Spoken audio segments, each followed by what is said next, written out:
I know you like that. How long you been back, man? I see the girls in the club, they're getting wild for me. And all the pretty chicks all wanna smile at me. These rap cats, man, they all got this style for me. And if I ever see them, man, they probably bow to me. And when this beat drop, I know they gon' lean. World debut, I know they gon' fiend. Everything Mississippi to the Palm Springs. Girls from brunettes down to blonde. And we're back! Welcome everybody, welcome back to Fantasy Football. The air is getting chilly, there's football on the gridiron. Life is good right now, fellas. And our league just kicked off its first week. So welcome to the 2016 season, and here is your first weekly recap of the League and at Fantasy Football. It's great to be back, guys, and we're so excited about this season. You know, week one is always a special week, and as such, Corey Salem, the co-commissioner, and I have decided to mix things up and do a video recap. You know, just trying to keep things fresh for all you stale chumps out there. That's right, Austin. This year we decided to change things up a bit, add a couple of new things, such as fines and penalties. And fines and penalties. And even some rewards. And the league is already feeling the changes. I mean, tension is high. The text thread, the banter is all there. It's already made Travis cry twice. 2 times. He left the thread maybe 3 times. I mean, guy's losing it. Tears of sadness are a beautiful thing, Corey, and I can't wait to see more of them. But I think this all means that things are going well, and this is going to be the best season yet. Now, I'd like to kick things off by talking about myself a little bit, because after all, that is what I do best. So let's begin this week's recap with a summary of my game against Sam. I mean, if you really want to call it that. But anyways, Melvin Milquetoast versus Cotton Needs New Shorts. You know, Sam started off strong, but in the end, he was no match for the powerhouse that is Melvin Milquetoast. Austin started off strong this week. There's no denying that. He was this week's top point getter, but he still is the grandpa of the league. I think he outages us all by like 40 years or something. When I was your age, fantasy football was done with rocks and chisels. So that being said, I do expect him to slow down sooner or later. And Sam, I mean, things are looking good for you, man. This is the first full team you fielded in maybe 2 seasons, so things are looking good for you. However, you did face Austin this week, and I think Cotton does need new shorts because he definitely crapped them this week. Oh, man. You're right, but you know, Cotton doesn't just need new shorts. He needs a new team. Now, I can't lie, it really did feel good to get a win, especially at the expense of my boy Sammy Whitlow. And I'm sure, though, that this victory is just the beginning of my journey to finishing 3rd place once again. All right, next up we have Liam versus Jonah, also known as Spider 2 Wide Banana versus the Grateful Dreads. The winner here obviously being Liam. Before we go on any further though, we have to talk about something that's been on my mind since like 3 years ago. Liam's team name. Seriously, bro, what's that even mean? We'd really love to know. Can you explain it to us? Spider Wide 2 Banana. Or is it Spider 2 Wide Banana? I don't even care. It's just the dumbest name ever. Why would I even care? Oh, but don't think we forgot about Jonah, though, guys. Let's talk about his team for a second, okay? First off, he started Dak Prescott at QB. Does anyone even know who this is? Is he the homeless guy from Billy Madison? Was that DJ Khaled's personal trainer? Seriously, no one has ever heard of him. When you examine the details of Jonah's team, you really have to be surprised that he didn't lose by more. I mean, his second highest scorer was his kicker, and his bench scored 80 points. 80 points. I bet he'd like to have some of those on his score line. Yeah, things aren't looking good for Jonah if he keeps this up. And unfortunately, he came away with a big fat check in the loss column. Dak Prescott. What a douche. All right, guys, next up is Walsh versus Air, aka Philadelphia Collins versus Team Harambe.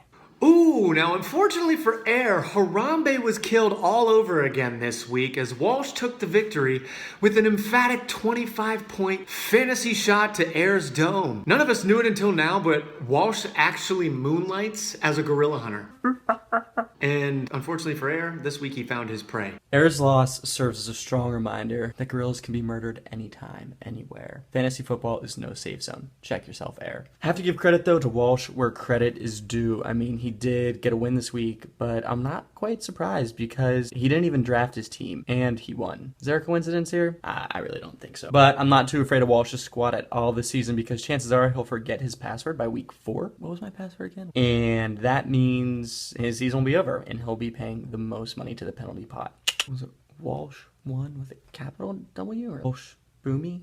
God. Why do I make the hardest passwords? Yeah, but we do have to cut him some slack here. Walsh is a busy guy. He also moonlights as a structural engineer. Bet you didn't know that. His first project was to replace his team's bench with a suspension bridge. A suspension bridge for Tom Brady and Josh Gordon. Get it? Suspension bridge, they're all suspended. That's right, Corey. See what I did there? Brady and Gordon have taken up residence underneath the bridge. They're living in separate tents, but they have been seen cuddling together on game day. But once they're both active, I hate to admit it, we gotta watch out, because they're gonna be a force to be reckoned with. So Walsh, he's gonna be the real deal. Potentially. And now, ladies and gentlemen, it's time for the turd of the week. All right, every week we're going to highlight the worst game of the week. We're going to highlight the most terrible game of the week. We're going to highlight the worstest game ever. This week's start of the week has to go to Brad versus Christian, aka the Goodell, the Bad, the Ugly versus Witten Mittens. After a poor week one performance, though, by Christian, I'm not that surprised that he's going straight to the trade market to strengthen his team. I mean, he was the only player this week that didn't reach 100 points. Talk about embarrassing. And I did the math. If Christian would have played his ideal team, meaning the best available players in every position who got the most points last week, he still would have only had 99.4 points. Talk about embarrassing. I kind of feel bad lumping Brad into the turd of the week because he really had a great showing, but his nickname is Cannonball, so I guess it applies, and he really certainly did kind of live up to that after dropping a serious bomb on Christian's team this week. Cannonball dropping. It's a bold strategy, Cotton, but a risky one as well. As we all know, the punishment for coming in last this year is having to wear a dress at a busy intersection and hold up a sign that says, "Honk if I suck at fantasy football." No one wants to be that guy, that's for sure. So step it up, my man. But enough about turds. We must move on to bigger and better things. Corey, what do we have next? All right, guys, next up we have what I've dubbed the Snore Fest of week one, aka Tanner versus Travis, aka King Trav Money Sign versus Dale Daleshire. And quite honestly, a lot can be said about this game, mostly that it was a piece of crap, a waste of time, and no one remembers it. I mean, seriously, did anyone know that this game was happening this week? True story, Corey. Oh, nice. Yeah, that wasn't supposed to rhyme, but whatever. I liked it. Anyway, yes, it seemed like Travis was feeling pretty good about his team at first. But then along came Antonio Brown, who ran all over him and twerked on his face in the end zone. Talk about embarrassing. But not quite as embarrassing as Tanner not paying his freaking dues yet. Dude, it is only $25. Get that paid, please. Hey, Austin, do you remember when we all paid our dues? Nope! Yeah, me neither. Oh well. It's hard to be mad about that when you're in the presence of royalty, I mean really. And of course, I'm speaking of King Travis. All hail King Travis. As we all know, only the coolest people out there use money signs instead of the letter S. So this dude must be legit and his team must be legit. All things aside, this game really was a slugfest. Pretty close, high scoring. Both Tanner and Travis put up some really solid numbers. And unfortunately though, the self-proclaimed king of the league took a pretty big hit to both his reign, his ego, and his overall record because he lost. So when it was all said and done, Travis kind of came out looking worse than Caitlyn Stark at her son's wedding. Yikes. When I think of King Travis week, I can't help but think of some Game of Thrones quotes like, "A team has no wins," or "A losing record is coming." Yeah, it's bad. And now, folks, the moment we've all been waiting for. The game of the week!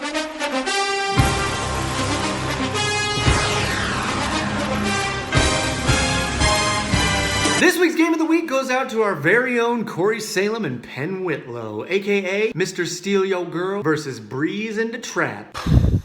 Honestly, it was like one of the best feelings going to bed Monday night, knowing that all I needed out of the best running back in the league was a measly 6.3 points. I didn't even care how he would have gotten it. That would have put me at a 1-0 record. Fortunately, waking up the next day to an 0-1 record was like getting a slap to the nads. Cool, sounds painful. And what's even worse was that my kicker missed a field goal to win the game for the Cardinals over the Patriots. I mean, that wouldn't have only been a win for everyone because we all hate the Patriots, but it also would have been the first win for Mr. Steelio Girl. I mean, what the? Penn's victory really was impressive considering he had such a small margin of error, but he somehow managed to fend off the attack from my man Corey. Now let's put this in perspective. Penn's receiver, Keenan Allen, tears his ACL mid-game and was taken off the field. If he had gone down with 10.5 less receiving yards, aka the equivalent of 1.5 points less, Corey would have tied Penn. That small of a margin. All he needed was for Gurley to not play like a girly. But alas, he did. No dice. Tyrod Taylor, are you freaking serious? 5.5 points. I think one of the players on Christian's team got more points than that, and that's pretty embarrassing. Yeah, sucks to suck. Oh,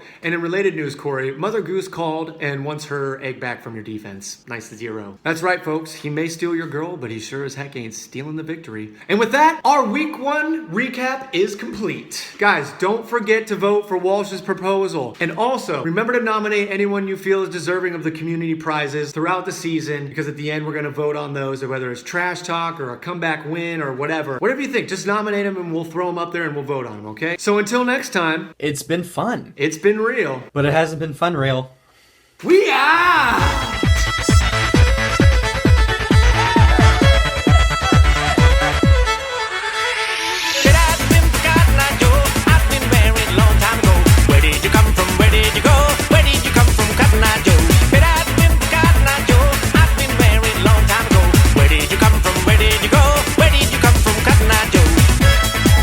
You say? You all say what? A little bit louder.